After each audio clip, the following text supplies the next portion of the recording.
जो प्रेम कहानी है वो किसी सुपरहिट फिल्म की कहानी जैसे दिखाई देती है। नए नए किरदार इसमें जुड़ते चले जाते हैं और वो फिल्म या फिर वो कहानी कहे और भी ज्यादा रोमांचक होती चली जाती है। नई नई जानकारी सामने आती है और सबसे ताजा अपडेट जो जांच पड़ताल में सामने आया है वो ये है कि सीमा हैदर ने पूरे प्लान के तरीके से पहले इस बात की रिसर्च की थी कि कैसे अगर उसको हिंदुस्तान जाना है तो कौन सा रूट हो सकता है, कौन सी ऐसी जगह हो सकती है, कौन से ऐसे पॉइंट्स हो सकते हैं जो सुरक्षित होंगे और कौन से ऐसे होंगे जहां पर उसे रोका जाएगा, उससे पूछताछ की जा सकती है। और उसी के अकॉर्डिंग जो प्लान है वो सीमा हैदर की तरफ से बनाया गया। आपको मैं बताऊं क्योंकि इस वक्त मैं सचिन के घर के बाहर ही मौजूद हूं। जो पड़ोसी आसपास में रहने वाले लोग शायद सचिन से कभी बात भी नहीं करते थे, आज पूरे गांव से दूर दूर से लोग यहां पर पहुंच रहे हैं क्योंकि ये जो कहानी है सबके लिए बहुत दिलचस्प है और दिलचस्प के साथ साथ सवाल भी बहुत सारे हैं जिनका जवाब इस वक्त जांच एजेंसियां तलाश रही है।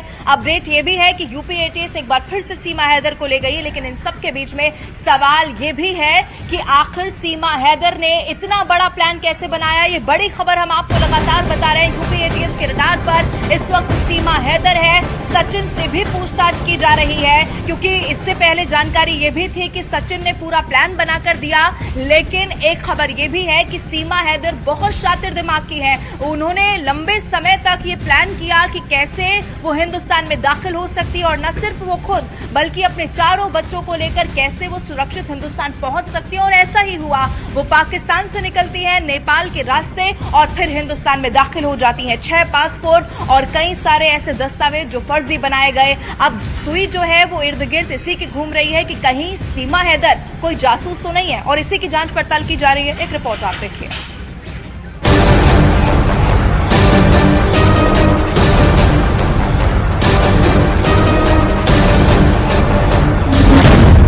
सीमा हैदर के प्लान का पर्दाफाश। क्या था सीमा का प्लान ए और प्लान बी? कैसे भारत में दाखिल हुई सीमा हैदर?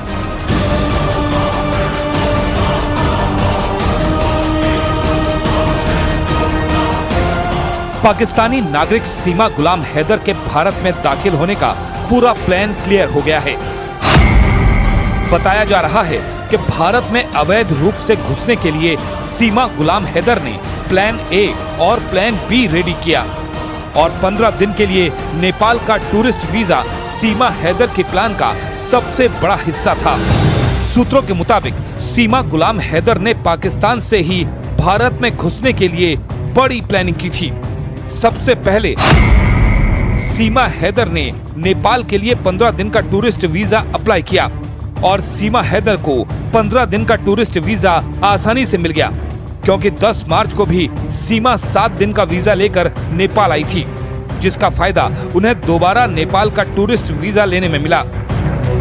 बताया गया कि सीमा हैदर ने अपने इस पूरे रूट की स्क्रिप्ट पाकिस्तान में ही तैयार की थी। सीमा के प्लान ए के मुताबिक उन्हें नेपाल से सड़क मार्ग के जरिए सीधे भारत में एंट्री लेनी थी। इन केस अगर सीमा को बॉर्डर पर रोका जाता तो उनके पास प्लान बी रेडी था। सीमा के प्लान बी के मुताबिक एसएसबी उन्हें रोकती तो सीमा को वापस नेपाल भेजा जाता। हालांकि सीमा हैदर के पास पहले से नेपाल का 15 दिन का टूरिस्ट वीजा था, मतलब सीमा के पास नेपाल में रहकर दोबारा भारत में दाखिल होने का पूरा समय रहता। लेकिन इसकी नौबत ही नहीं आई। भारत में एंट्री का सीमा हैदर का प्लान ए ही सफल हो गया और पाकिस्तान से नेपाल के रास्ते सीमा हैदर भारत की सीमा में दाखिल हो गई और एसएसबी से बचते हुए बस पकड़कर वो ग्रेटर नोएडा भी पहुंच गई।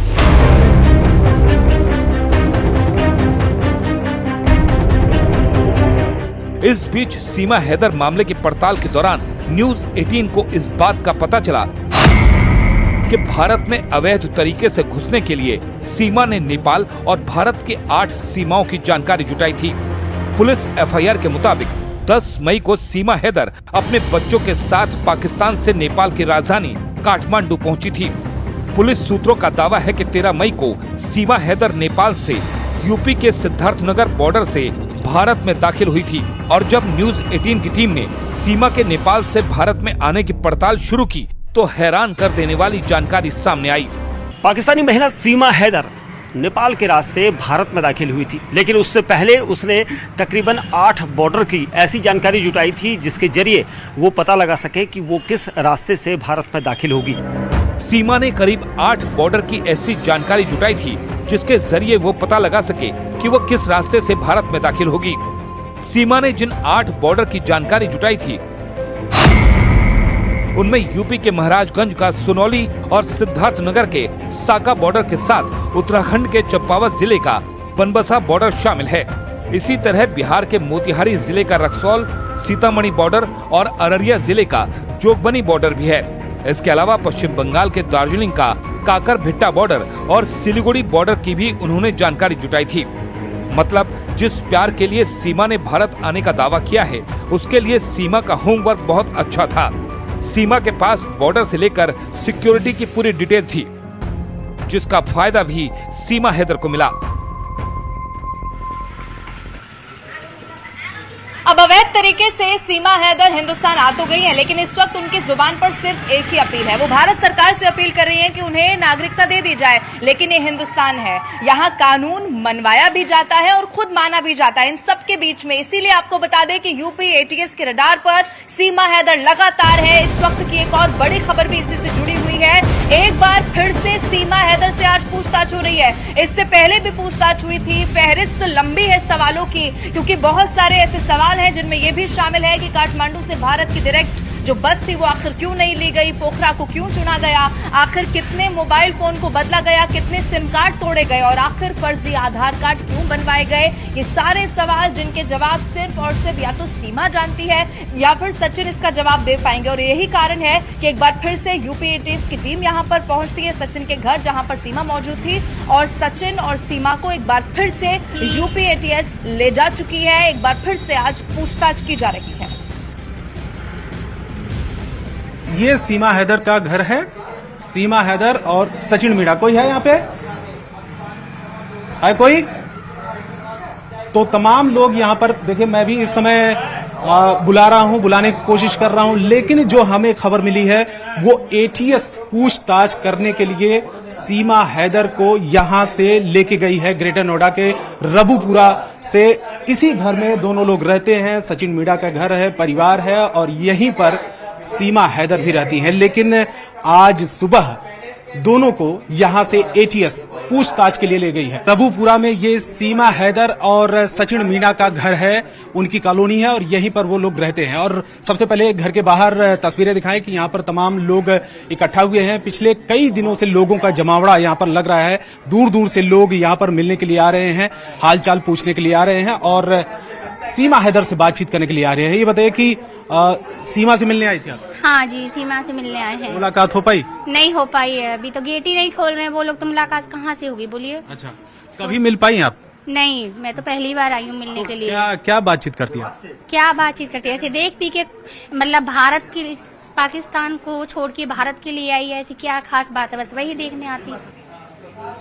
तो सीमा हैदर इस वक्त यहाँ पर मौजूद नहीं है, लेकिन सवाल सबके मन में जरूर है कि आखिर सीमा हैदर ने कितनी आसानी से पाकिस्तान छोड़ दिया और भारत में प्रवेश कर लिया। अब इन सबके बीच में जो फर्जी दस्तावेज थे उनकी बात भी सामने आई। कैसे फर्जी आधार कार्ड बनवाए गए, अपने 4 बच्चों के साथ कैसे सीमा पाकिस्तान से हिंदुस्तान में दाखिल हो गई। लेकिन आपको ये भी बताएं कि सवाल ये भी उठ रहा है कि अगर इरादे पाक साफ थे, अगर गलत नहीं थे, तो फिर आखिर अवैध तरीका सीमा हैदर ने क्यों चुना? क्या कोई दूसरा तरीका नहीं हो सकता था? अगर अपनी मोहब्बत के लिए वो पाकिस्तान को छोड़ देना चाहती थी, क्योंकि सीमा हैदर ये कह रही है कि पाकिस्तान में महिलाओं पर जुल्म होता है, इसीलिए पाकिस्तान में मुझे रहना नहीं था, इसीलिए अब वो भारत में बस जाना चाहती हैं। लेकिन इन सबके बीच में सवाल एक और भी है कि कहीं भारतीय नागरिकता पाने के लिए सचिन को मोहरा तो नहीं बनाया गया। पूरी डिटेल इस रिपोर्ट में देखिए।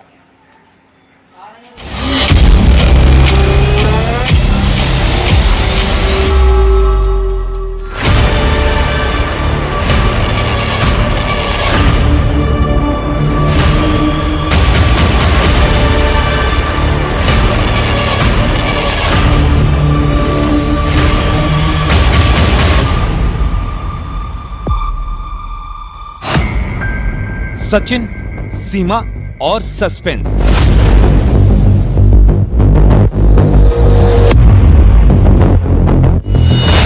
सीमा ने क्यों छिपाई पहचान?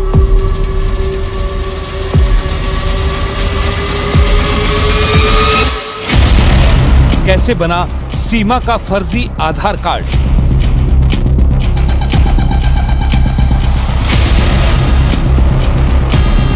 सीमा हैदर के कितने मददगार?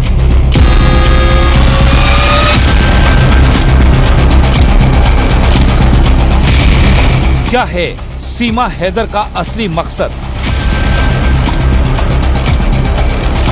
इस वक्त सीमा हैदर केस पूरी तरह से सस्पेंस बना हुआ है। जांच एजेंसियों को सीमा के जासूस होने का कोई सबूत नहीं मिला, लेकिन सीमा जो थ्योरी बता रही है उसका भी अब तक कोई पुख्ता प्रमाण नहीं है।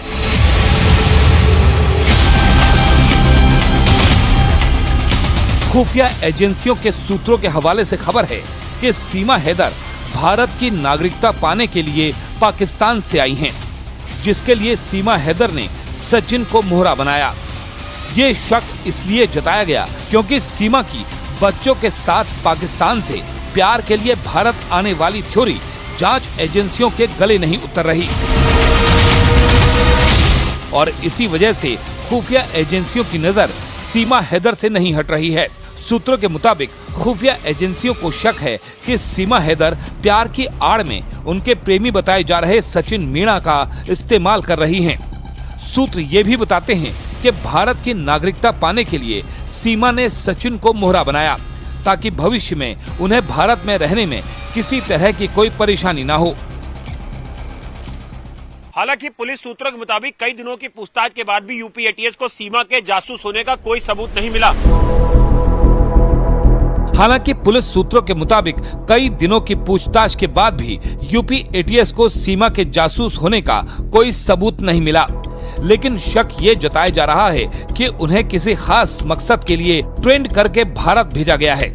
खुफिया एजेंसियां ये भी पता लगा रही हैं कि सीमा का बच्चों के साथ भारत में घुसना किसी बड़ी साजिश का हिस्सा तो नहीं है।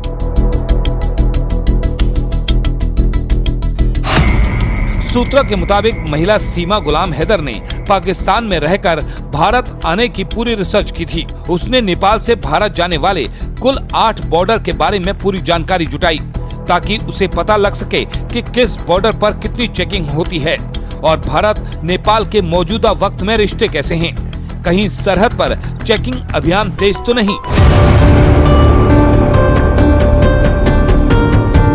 जांच एजेंसियों की पूछताछ में ये बात साफ हो चुकी है कि सीमा हैदर बेहद ही शातिर दिमाग की है। भले ही एजेंसियों को सीमा के जासूस होने का अब तक कोई सबूत नहीं मिला हो, लेकिन शक की सुई अब भी सीमा हैदर के इर्द गिर्द घूम रही है, क्योंकि सीमा गुलाम हैदर को भारत नेपाल की सरहद पर एसएसबी के होने की जानकारी थी। सीमा पहले सुनोली बॉर्डर से होकर भारत में दाखिल होना चाहती थी, लेकिन दावा है कि किसी तीसरे शख्स ने इस बॉर्डर पर ज्यादा खतरा होने का हवाला देकर उन्हें उस बॉर्डर को क्रॉस न करने की सलाह दी थी। सुनौली और रक्सौल बॉर्डर को लेकर दावा किया जाता है कि वहां सुरक्षा बलों का सख्त पहरा है। ऐसे में सबसे ज्यादा चलने वाले बॉर्डर सिद्धार्थनगर को आखिर में सीमा गुलाम हैदर ने चुना था। एक बॉर्डर ऐसा था जहां से वो आसानी से जा सकती थी और वो था सिद्धार्थनगर बॉर्डर। यानी सिद्धार्थनगर बॉर्डर ऐसा बॉर्डर है जहां पर अमूमन जो चेकिंग होती है सुरक्षा बलों की वो थोड़ा कम होती है और वहां पर से वो आसानी से निकल सकती है और इसीलिए उसने पोखरा से रक्सौल न जाते हुए सीधा सिद्धार्थनगर को जाने वाली बस को पकड़ा और उस सृष्टि बस सर्विस के मालिक से बात की, जिसने उसे फ़ोन के जरिए ये जानकारी दी कि आप वहाँ से जा सकते हैं और वहाँ पर आपको आइडेंटिटी दिखानी होगी। उसने झूठ भी बोला था। जो नेपाली एजेंसी थी सृष्टि बस सर्विस, उससे ये झूठ बोला गया कि वो भारतीय आइडेंटिटी लेकर चल रही है और क्योंकि उस बस में जिस बस की हम बात कर रहे हैं वो भारत और नेपाल मैत्री बस सर्विस है और वहाँ पर सिर्फ नेपाली नागरिक या फिर भारतीय नागरिकों को ही आवाजाही होती है और उसका फ़ायदा उठाया था यहाँ पर सीमा हैदर ने। नेपाल से भारत आने की सीमा हैदर की प्लानिंग सेट थी, इसलिए वो काठमांडू में रुकने के बजाय पब्लिक ट्रांसपोर्ट से सीधे पोखरा पहुंची। पोखरा में फर्जी आईडी पर कमरा लेकर रात बिताई और इसके बाद वो मिशन बॉर्डर एंट्री में लग गई और भारत में दाखिल होकर सचिन मीणा के घर तक पहुंच गई। खास बात यह है कि जब सीमा से उनकी पहचान पूछी गई तो उन्होंने अपनी ससुराल ग्रेटर नोएडा में होने का दावा किया, इसलिए किसी को उन पर शक नहीं हुआ।